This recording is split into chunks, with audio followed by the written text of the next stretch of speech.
Good afternoon, everyone. I'm Riley King. Welcome to this afternoon edition of WRMK News at Noon. We have a jam-packed broadcast to get to this afternoon, so let's begin right now. First up, several key swing states in focus ahead of the upcoming election. Let's take a listen to that report from WMUR News 9.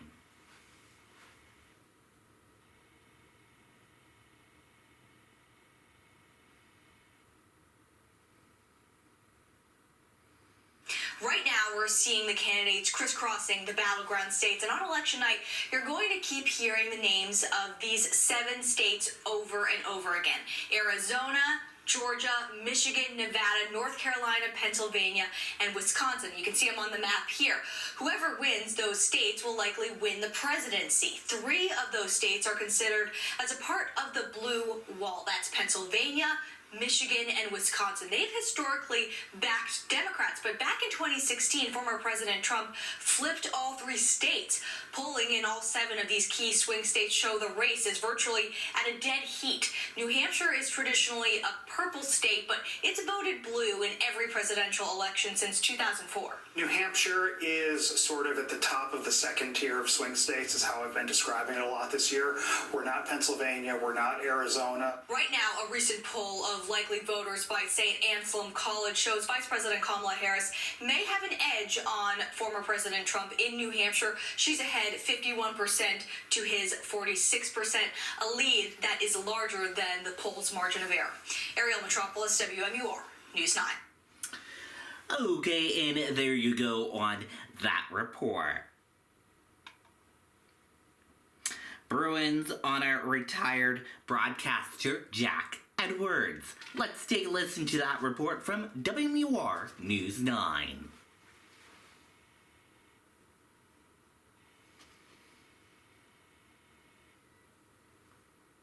For nearly 20 years, this was Jack Edwards' view, high above the ice at TD Garden, as he broadcast Bruins hockey to the home of countless fans. I dreamed of this, but I didn't realize it could come true. Edwards got his start on the microphone like so many others, on the airwaves of the world of college radio, calling games for the UNH Wildcats. My mentor told me to set impossible goals. Edwards setting his sights to the top of the hockey world, landing with the Boston Bruins in 2005. Just 6 years later, he was with the team when they hoisted the Stanley Cup. His one-of-a-kind flair and passion becoming synonymous with 19 years of Bruins hockey. His famous catchphrases bringing laughs and occasionally raising some eyebrows. Tumbling muffins, juicy rebounds, and Chinese mustard are the leading ones. Edwards making the call last season to hang up the headset. The decision coming as he battles an ongoing struggle with slowing speech. He says he's been working for years with a team of neurologists to find the source of the problem, but he's healthy and still has his trademark sense of humor. Despite Toronto fans' insistence, there's nothing wrong with my brain. The black and gold paying tribute to Edwards at the Garden. His name and words, from high above the ice, etched forever into the broadcast booth he called home. It's truly an honor to have my family's name on the wall of the booth where I made a living. In Boston, Ross Ketchke, WMUR News 9. Okay, and there you go on that report. And he will be surely missed in the broadcast industry.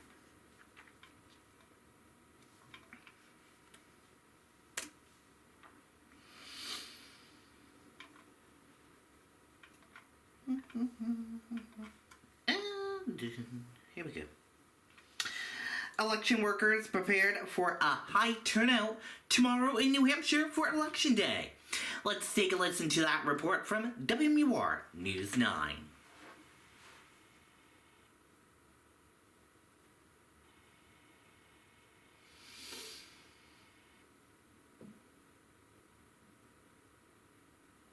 The town town clerk is expecting turnout to be around 90%.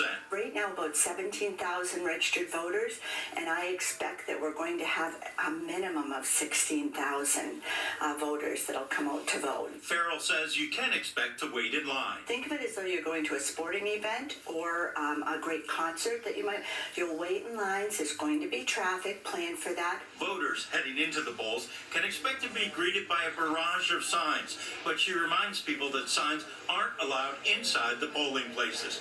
And if you happen to forget your photo ID, there is another option. I'll be over there taking pictures of voters. They swear an oath and just state that, yes, they are who they say they are. That will count as your ID so you can cast your vote. And this clerk has one more request. Remember that, everyone involved are humans, so there are going to be little glitches here and there. That's going to happen. Well, you're not allowed to bring any electioneering materials inside the polling place. The Secretary of State says you can bring some materials to use as a guide. While all polls must close by 8, if you are in line before then the polls will stay open and allow you to cast your ballot. In Manchester, Ray Brewer, WMUR News 9. Okay, and there you go on that report. Good advice there. Inside the effort to protect voters and stop online disinformation. Let's take a listen to that report from NBC News.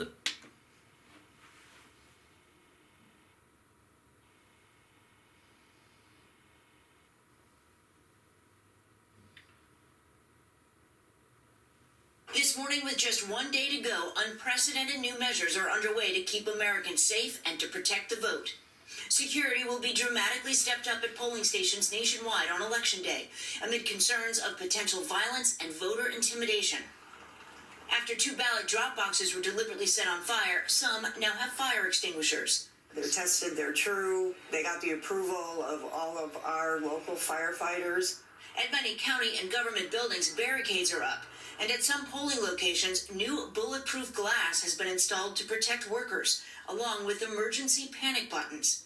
In Washington, D.C., fencing is going up at the White House and the Vice President's residence, and many businesses are already boarding up their storefronts.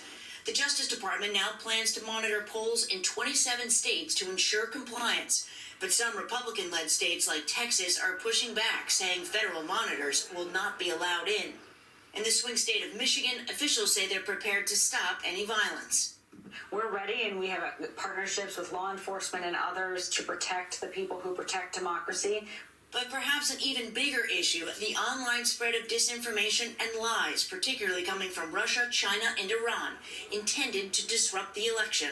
We came to America 6 months ago. That includes the fake viral video showing supposed Haitian immigrants voting multiple times. Federal officials say Russian interference groups are behind the fake video. Russian produced and specifically designed to go viral to undermine American confidence in the security and integrity of our elections. The FBI also concerned about 2 videos falsely claiming to be from the FBI relating to election security. One stating the FBI has apprehended 3 linked groups committing ballot fraud, and a second relating to the second gentleman. The FBI says it's working closely with state and local law enforcement to respond to election threats. Officials urge voters to report any concerns and be aware of potentially fake or misleading election-related content by verifying that it's from a trusted source. If you don't know where that video came from, don't believe it. Make sure you can trace it back to its beginning. All right, Steph, thank you. Okay, and of course, we are going to bring you the very latest as Election Day gets started tomorrow on Today, and then hope you'll be with us all night long, as Lionel Richie said. NBC News will have complete election coverage right here on NBC and also online at NBC News Now. Hey, thanks for watching. Okay, and there you go on that information. Good information there. And don't forget, we will have special election coverage tomorrow, doing a live stream of that tomorrow. So make sure you tune in for that. Otherwise, that does it for this afternoon edition of WRMK News 12 at noon. Thank you for tuning in and watching. Have a great afternoon, and see you back here tomorrow for more news coverage. Goodbye, everyone.